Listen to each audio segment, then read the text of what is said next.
Hello everyone, welcome back to Inside Thailand. Today's story isn't about a scam. It's not about gold diggers or land grabs. This one's different and in a way it's more painful because this time it's not the Thai bargirl who did the damage. It's the foreigner. A man comes to Pattaya to disappear, to escape a broken life back in the US, and by sheer luck he meets someone who sees through all of it. A bar girl named Cookie who doesn't ask for money, doesn't play games, and ends up helping him rebuild his confidence, his health, even his sense of purpose. They bond over pain.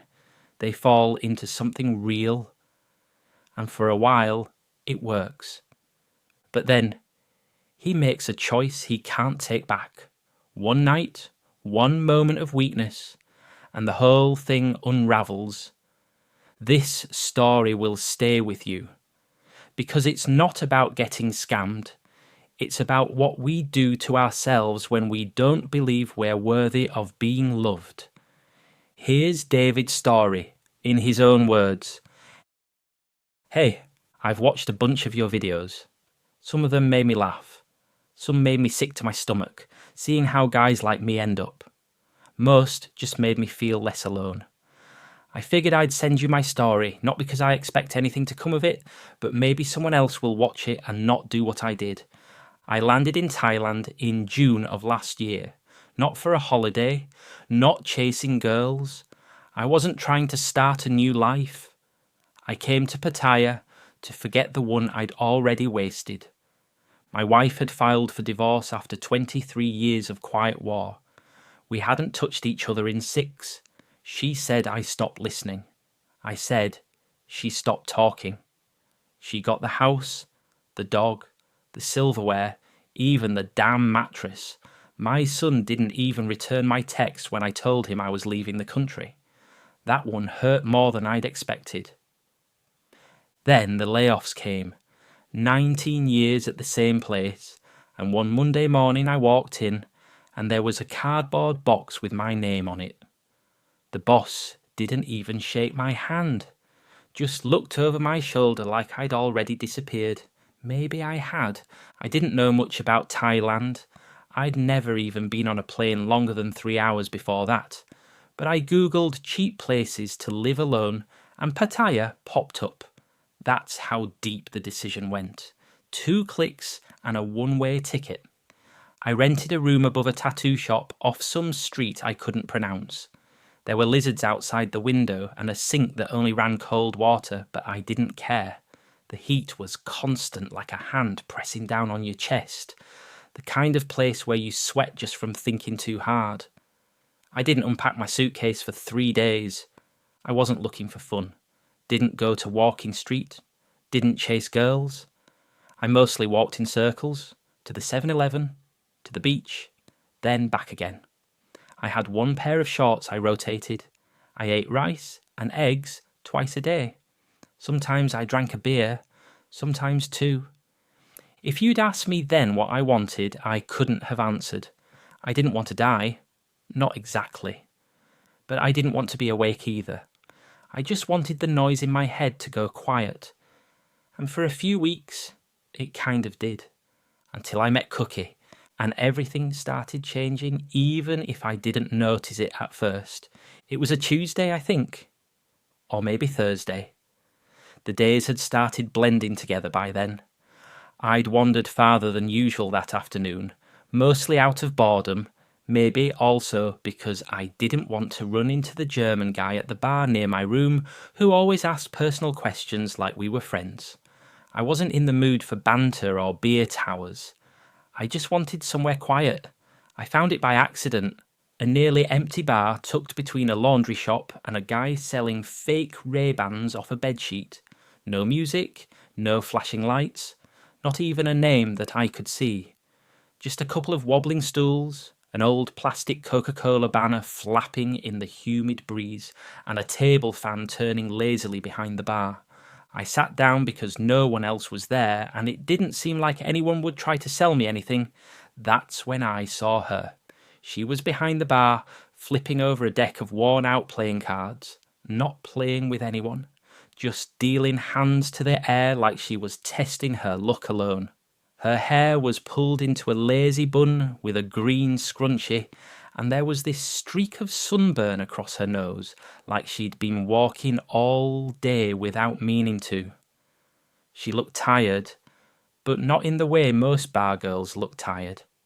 Her eyes were still alert, almost too focused, like she was scanning people's souls for warning signs. She looked up at me and said, deadpan, "You look like you haven't slept in months." Not hello, not buy me drink, just that. It stopped me mid-sip. I think I blinked at her, caught off guard. I said something dumb like, "You always greet people like that?" Her smile was small, almost apologetic, but it didn't feel like a flirt, more like someone who'd seen something in you and didn't hold it against you. She just said, "Only when they look like they want to disappear." That shut me up. I didn't know what to say, and thankfully she didn't seem to need a response. She didn't press me with questions, or launch into a performance like so many others had. No leaning in, no brushing my arm, no drink menu shoved in my face. She just let me sit there. After a while, she asked if I wanted another beer, and I nodded. She poured it, slid it across the counter and went back to flipping her cards. That was it. I stayed for 2 hours. We barely spoke, maybe 5 or 6 sentences in total, and still it was the first time in weeks that I felt anything close to comfortable. There was no pretending, no act.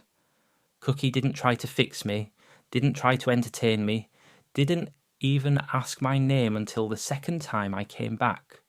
She let me be broken, and for some reason that made me feel a little more whole. I don't know how else to explain it. That bar wasn't much. 3 fans, a few chairs, no Wi-Fi. But in that moment, it felt like the only place in Pattaya that didn't expect anything from me. And Cookie. She was the first woman who looked at me like maybe I hadn't disappeared completely. It took about a week before Cookie started opening up.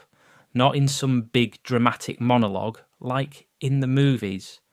Just small pieces, dropped into conversation like crumbs. I was coming by most afternoons at that point. Same seat, same drink, same silent routine. Sometimes she talked, sometimes she didn't. That's what made it work. There was no pressure, no performance. She let the silence breathe, and eventually it made space for real things to come through. One day, it was just the 2 of us again. The sky was threatening rain, and most of the bars on the street had pulled their umbrellas down. I asked if she ever got bored working there. She didn't answer right away, just lit a menthol and said, "Better than working at bakery. That was too hot. And no tip." I laughed a little. Then she said, "But bakery was better than hospital waiting room." And that was the first breadcrumb. Turns out Cookie had a daughter, 8 years old, living with her mum, Cookie's mum, back in Buriram. She'd gotten pregnant young, just 18. Married the father, a construction guy who promised to get his act together once the baby came. Instead, he disappeared 6 months after the birth. Left her with a stack of bills and a sick child. The girl caught pneumonia at one point and needed medication they couldn't afford. That's when Cookie quit her factory job and started working at a bar in Ubon. She said it so plainly, like she was talking about someone else's life. I remember asking her, "Was it hard?" She looked at me like I'd just asked if the sun was hot. Then she shrugged and said, "Everything hard. You just pick which hard." It shut me up. I didn't know what to say to that. What could I say? I thought I had it rough. Divorce, layoffs, the whole pile of quiet disappointments. But the way she said it, without bitterness or drama, made my pain feel smaller somehow. Not unimportant. Just not special. That's when I realised something was happening between us. We were bonding over pain, not pleasure. There was no seduction here, no promises or fantasy, just 2 people who'd been cracked open by life and found some weird comfort in not having to explain the damage. She didn't try to fix me, And I didn't try to fix her. We just sat there, day after day, in that empty bar with the sticky floors and buzzing lights, swapping quiet stories about how we got broken. The thing is, I think that's what made it feel real. We weren't pretending to be happy. We were just relieved to not be sad alone anymore. By the end of the second week, I wasn't even pretending to bar hop anymore. I'd walk past half a dozen places with flashing lights and bored girls calling out, "Hello, welcome," just to get to cookies. She never called out. She'd just nod when she saw me, sometimes barely even that, and slide over a cold drink before I sat down. It became a routine I didn't want to admit I needed. We didn't talk much, not at first. Some days she was quiet, lost in her own thoughts. Other times she'd point out something funny, like a tourist in a banana print shirt carrying a tiny dog, or an old Thai man singing to himself while pushing a cart full of pineapples. But most of the time, we just sat. Her on her stool, me on mine. I'd sip my beer. She'd smoke her menthols. Occasionally, we'd glance at each other, and that was enough. I think that's when I started feeling something unfamiliar. Not attraction, not yet, but safety. Like I didn't have to perform either. I didn't have to be interesting or funny or useful. I didn't have to explain myself. Cookie never asked why I came to Thailand. She already knew it wasn't for the sun or the girls or the food. She could see it on my face, and for some reason she didn't judge me for it. One night the power went out on the whole street. Just a blackout, nothing special, happens all the time there. But the way she lit candles and sat with me in the quiet, it stuck with me. We shared a packet of shrimp chips and just listened to the wind. That silence between us felt deeper than any conversation I'd had in years. There was no awkwardness, just peace. She told me later that night, "When I was little, I scared of dark. Now I like it. You don't have to see things you don't want." I didn't say anything, but I understood exactly what she meant. We weren't lovers. We weren't dating. Not yet.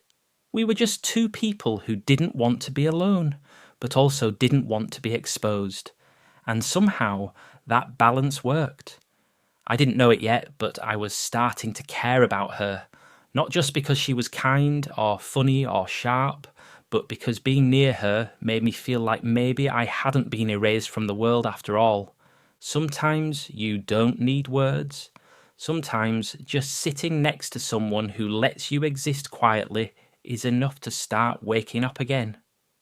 It was Cookie who noticed I was starting to sink again. I didn't see it myself. On the outside, I was doing better, sleeping more, drinking a little less, not waking up with that hollow, sinking feeling in my stomach every morning.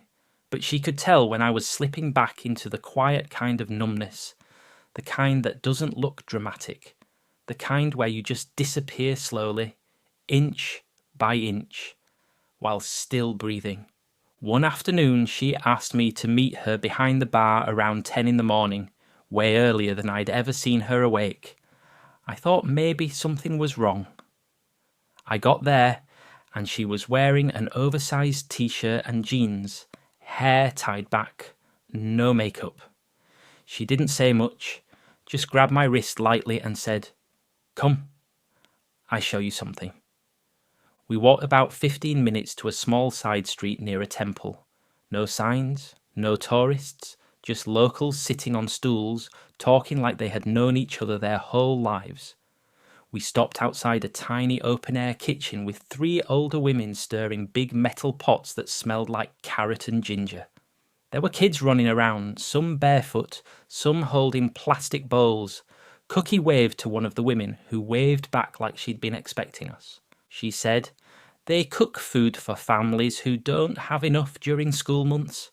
Too expensive when kids home." Then she nodded at me and said, "You help," like it wasn't something to ask about, like it was already decided, so I stayed. I sliced vegetables, badly.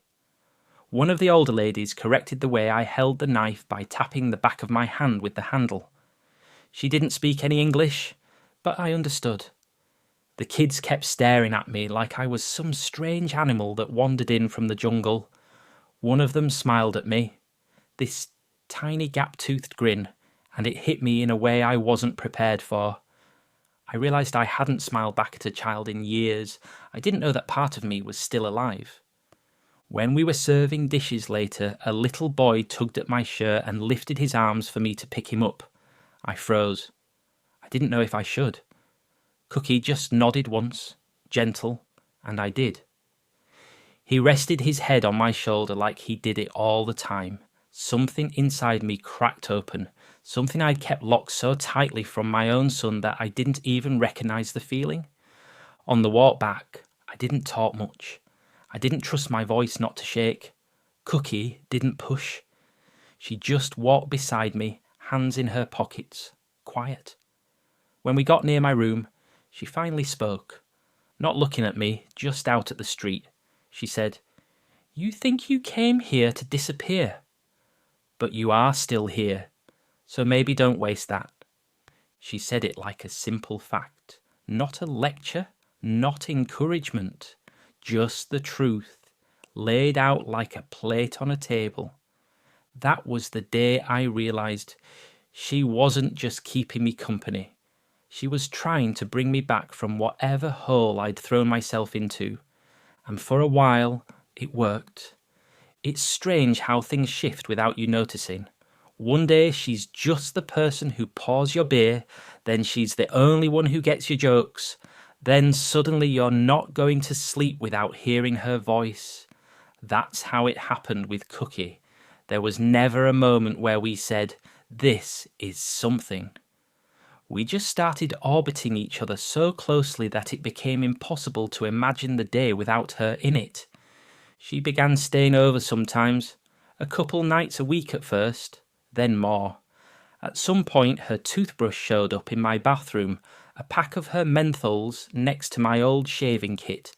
She always folded her clothes neatly at the foot of the bed, never left a mess, never assumed anything. If I made her coffee in the morning, she said thank you like it was the first time anyone had done something kind for her in months. It wasn't just physical. In fact, it was rarely about that. We'd lie in bed and talk about nothing. TV shows from the 90s, snacks we missed from back home, her, Thai childhood candies in crinkled red, wrappers, me, cheddar combos from a gas station in Milwaukee.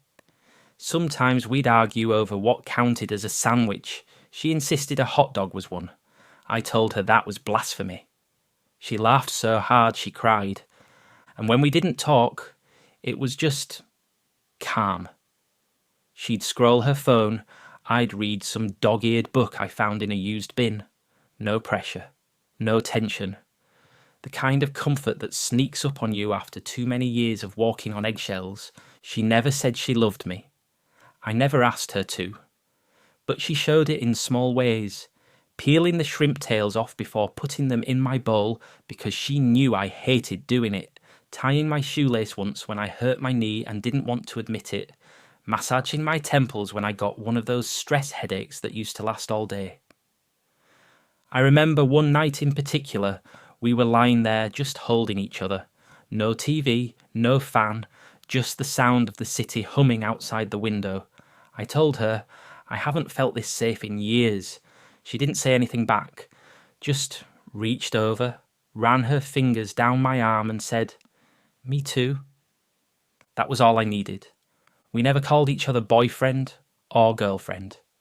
There was no Facebook status, no photo in front of a temple with matching shirts. But we were a couple. Everyone at her bar knew. Everyone at the community kitchen could tell. Even the little kids called me Uncle Dave now, like I belonged to someone. And for the first time since landing in Thailand, I believed maybe I did belong to someone. I didn't realise how much I'd changed until one day I looked in the mirror and didn't hate who was staring back at me. The bags under my eyes weren't as deep. I'd dropped a bit of weight without trying, just from walking everywhere and eating better. I'd cut down on the beer without making a big deal about it. Even the ache in my chest, that sharp, invisible one I carried around since the divorce, had dulled into something more like a memory than a wound. Things with Cookie had settled into this quiet rhythm.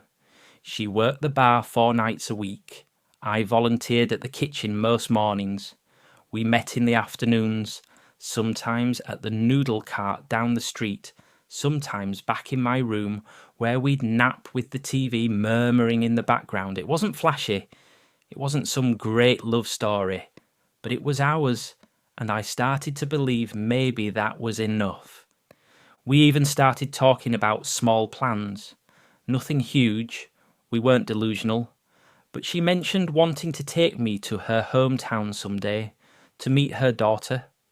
Said there was a lake near her village that was so quiet you could hear dragonflies land on the water. She said it like she missed the silence more than the place. I told her maybe I could teach some English to the kids there, if they wanted. She smiled, squeezed my hand and said, "You like Papa already." It hit me then. I wasn't just escaping my old life anymore. I was building a new one, not a fantasy, not a retirement dream, just something stable, something human. I'd started messaging my daughter back in the States. Nothing deep, just a few awkward lines here and there. I told her I was okay. She replied with a heart emoji once. It almost made me cry. Cookie didn't push me to be better. She just made me want to be. There's a difference. She never guilt-tripped me about money or tried to fix me with affection. She just lived her life beside mine, and something about that quiet presence gave me the space to fix myself. I even stopped thinking about my ex. That part surprised me most of all. For years, every woman I met was measured against her, whether they were kinder, colder, louder, more loyal. But Cookie wasn't a comparison. She was just herself. And I wasn't trying to be anyone either. For once, I wasn't pretending to be strong or charming or successful. I was just a man trying to get it right this time. I forgot I came here to forget. That's how far I'd come. But what I didn't see, what I couldn't see, was that the better my life got, the more I started to believe I deserved it. And that's where I messed up. Because the moment you start thinking you've earned peace, you get careless with it. And I was about to lose everything. It started like any other night. Cookie had picked up an extra shift because one of the younger girls called in sick. I remember she was tired. She yawned 3 times before she even finished her coffee that morning. But she didn't complain. She kissed my cheek and said, "You sleep early tonight, okay?" Then she was out the door in those faded jeans she always wore when she didn't want attention. She looked beautiful without trying. That's what kills me now. I wasn't planning on doing anything. I really wasn't. I'd even set my phone alarm to remind me to take the laundry off the line before it rained. But sometime around 9 p.m, the power went out for a few blocks. Just a blackout. The fan cut off. The room got hot and claustrophobic, like the walls were pressing in. I laid there on top of the sheets, staring at the ceiling, sweating through my shirt. I thought about messaging Cookie, but she was working and I didn't want to be that guy. Clingy, annoying, insecure. So I got up, threw on a clean shirt, told myself I'd just take a walk, get some air, maybe grab a cold drink somewhere with a generator. That was all it was supposed to be. I walked toward the street where Cookie worked, but took a detour. I didn't want her to see me. Not because I was doing anything wrong yet, but because I knew I wasn't in the right headspace. I was restless, agitated, bored in that dangerous kind of way where you start justifying stupid decisions just to feel something. I ended up at a small bar a couple streets over. I'd been there once before, long ago, before Cookie and I were us. The kind of place that serves drinks fast and doesn't ask questions. A few familiar faces were working that night, but one stood out. A woman named Mint. Mint had worked with Cookie in the past. I remembered her from a night when Cookie introduced me to a few of the other girls. She was loud, funny, quick with sarcasm. The kind of woman who laughs with her whole body and makes everything feel like a dare. Cookie had once joked, "Mint good friend, but she liked trouble." She recognised me right away, smiled that kind of smile that makes you feel younger than you are, dumber than you should be. She said, "Coon David, long time no see." "Where is Cookie tonight?" I should have said she was working. I should have said I was just here for one drink. I should have gotten up and walked out. But instead I said, "She's busy," and ordered a whiskey soda. Mint sat beside me, close. She started teasing me, saying Cookie must be a lucky girl, that I looked more fit now, that I must be doing something right. I laughed. It felt good, too good. I hadn't had that kind of attention in a long time, the kind that's flirty, reckless, free from responsibility. We had 2 drinks, then a third. Then she leaned in and said, "Cookie not here tonight. You want have fun?" I paused.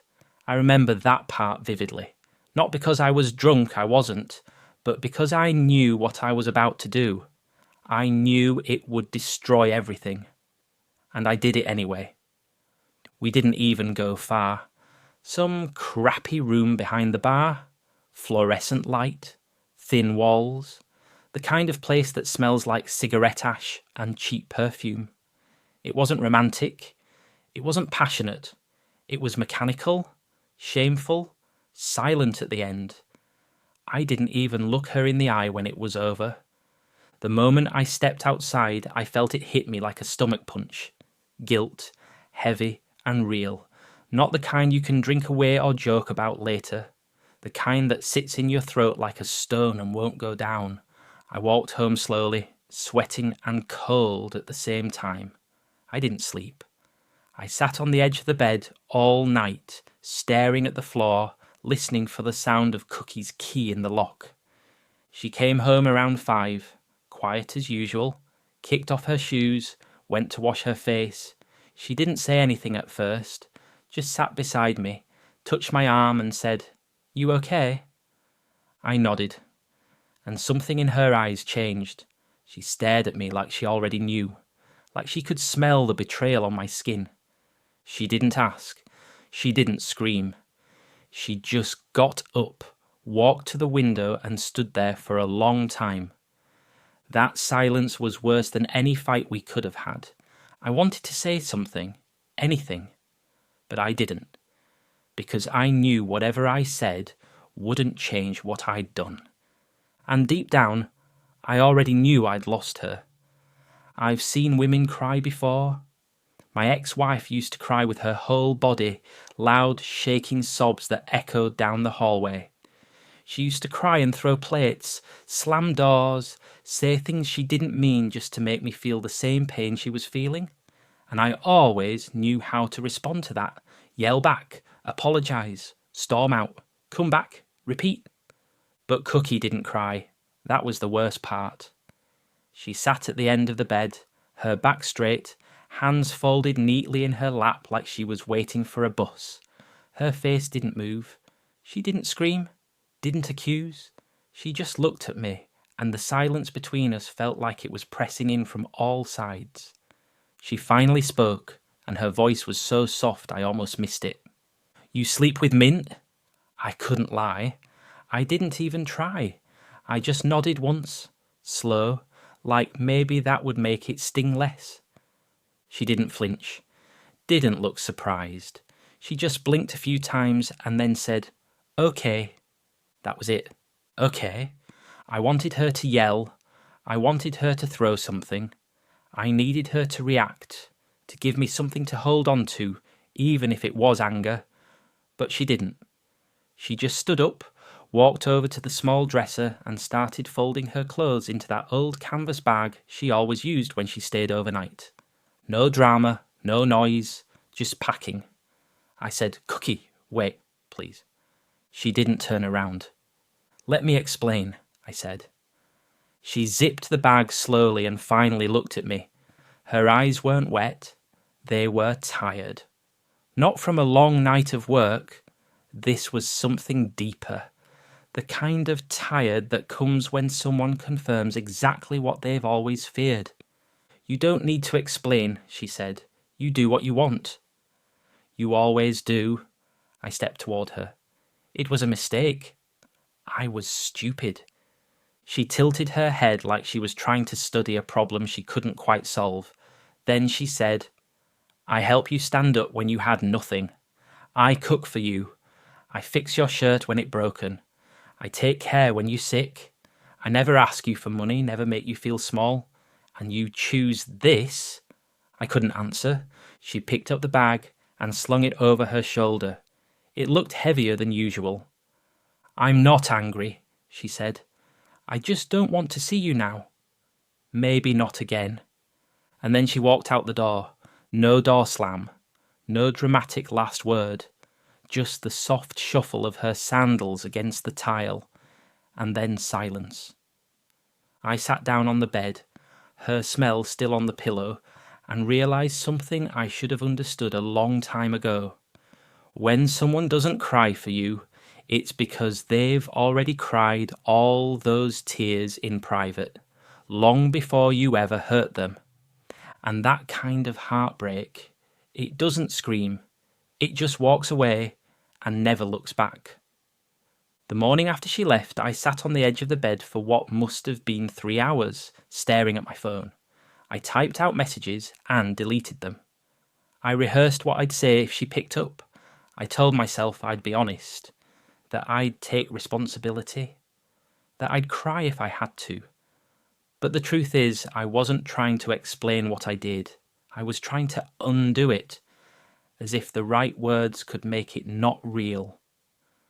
I finally sent her a message around noon. Just 5 words. Can we please talk today?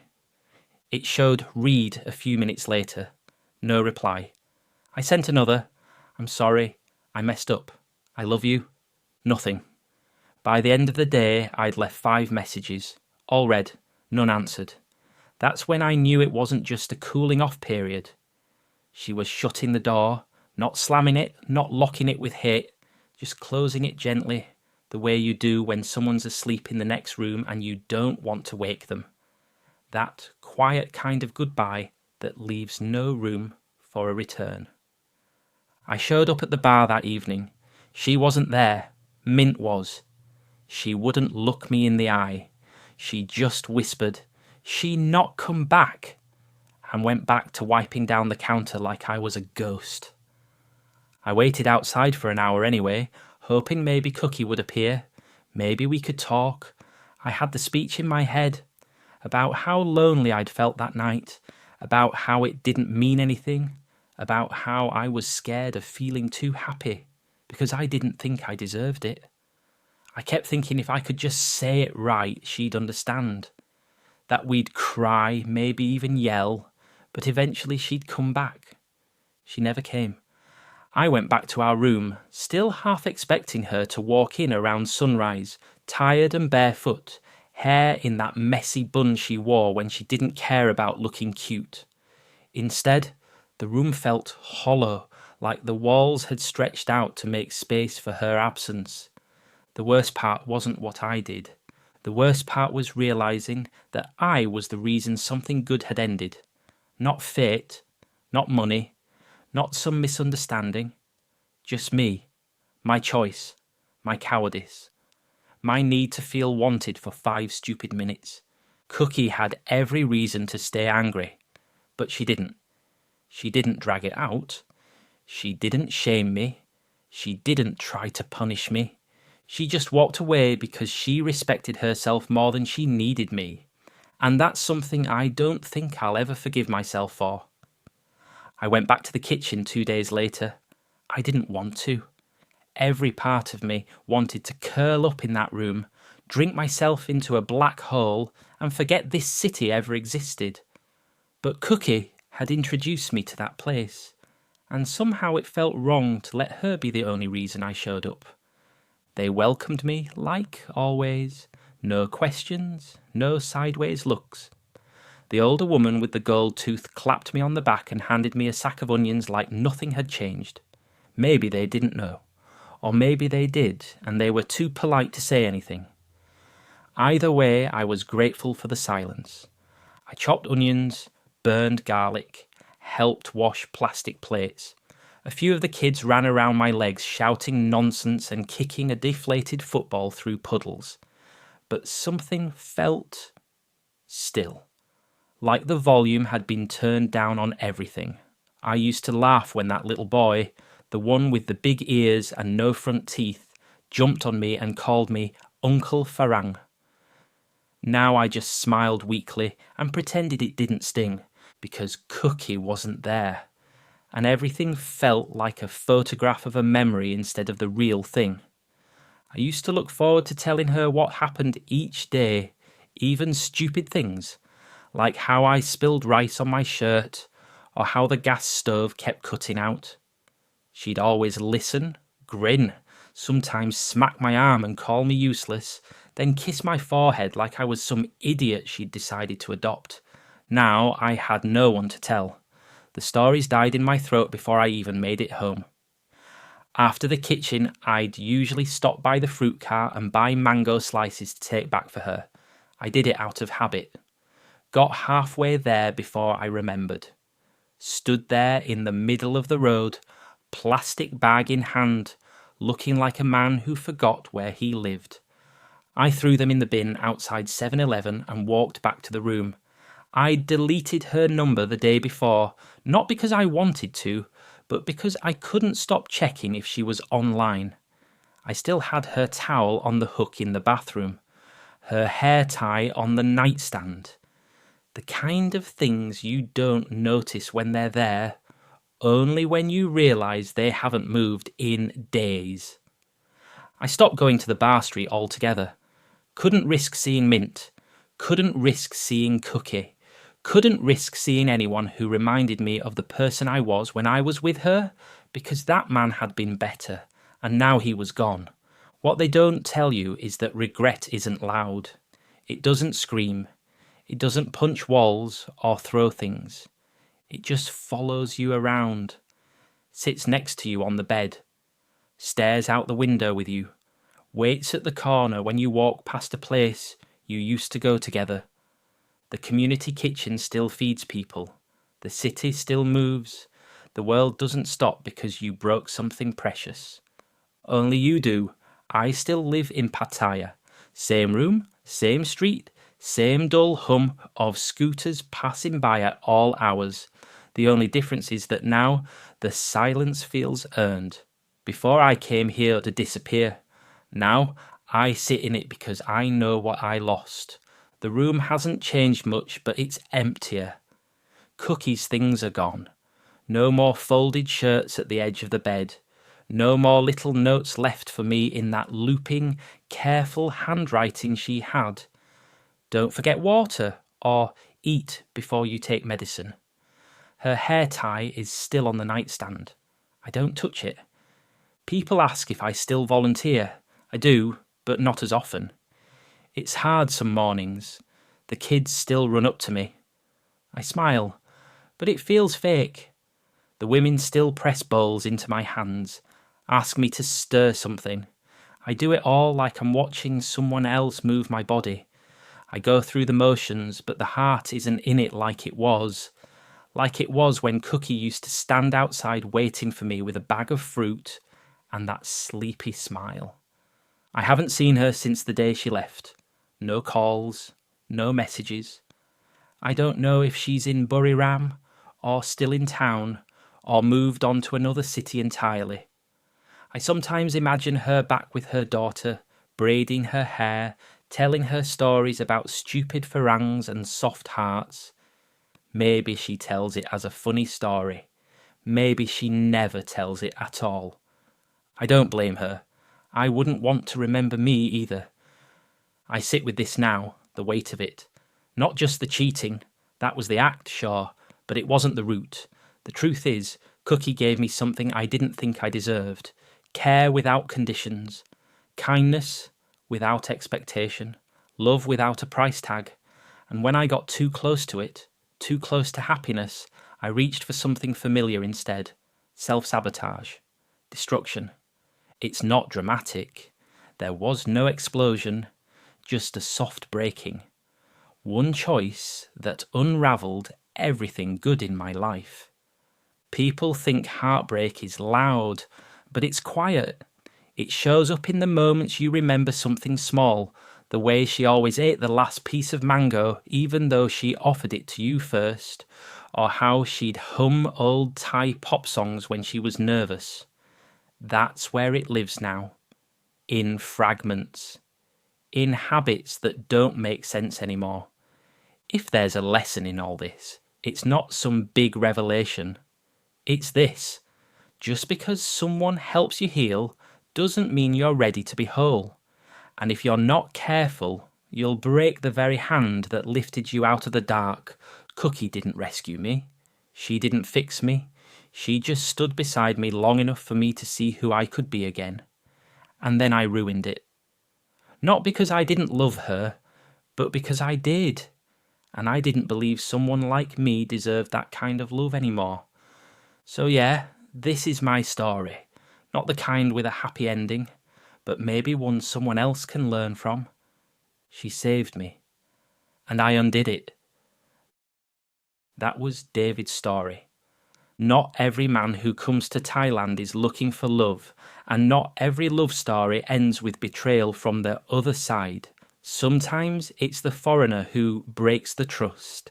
Sometimes they're given a second chance at life, and they throw it away. What makes this one hurt is how real it is. David didn't come here chasing fantasy. He found something genuine and still ruined it because of the damage he hadn't dealt with. Cookie didn't scam him. She didn't ask for money. She gave him care, quiet, and a chance to heal. And when he crossed the line, she left with dignity, not drama. There's a lesson in that. Not every bargirl is what you think.